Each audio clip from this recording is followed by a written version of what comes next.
విశాలమైన సముద్రాన్ని జల్లెడ ఎవరు పడతారు? అమెరికా వల్ల అయిందా? ఇరాన్‌ని జల్లెడ పట్టడం. ప్రపంచం వల్ల అయిందా? ప్రపంచంలోని అన్ని దేశాలు కలిసి కూడా సాధ్యం కాలేకపోయింది కదా! హార్ముజ్ జలసంధి దగ్గర ఇంకా చిన్న ప్లేస్. 33 కిలోమీటర్ల విడ్త్. అక్కడే షిప్‌లు ఆగిపోయినాయి. ఎందుకు? విశాలమైన సముద్రంలో ఏ మూల ఎవడ ఏది ఉంటదో తెలీదు. అలా ఆ సముద్రం మీద నిఘాలు బాగా తలనొప్పి. మనకి ముంబై పేలుళ్ళు ఎట్ట జరిగినాయి? సముద్రంలో వచ్చిన బోట్ల ద్వారానే జరిగినాయి. అట్లాంటిదే ఇప్పుడు నడుస్తుంది అన్నది తాజాగా బయటపడింది. రోహింగ్యాలతో కూడినటువంటి పడవలు కొట్టుకుపోయినాయి. భారత సరిహద్దుల్లో కొట్టుకుపోయినాయి.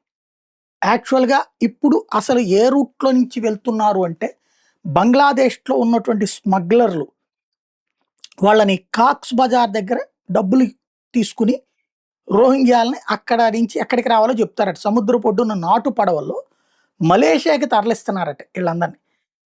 అది మలేషియాకే తరలిస్తున్నారు, భారత్‌కే తీసుకొస్తున్నారు ఎవడికి తెలీదు. తాజాగా జరిగినటువంటి బోటు ప్రమాదంతో 273 మంది గల్లంతైన విషయం నేపథ్యంలో ఏ రూట్‌లో వస్తున్నారన్నటువంటిది ఇప్పుడు క్లారిటీ వచ్చింది.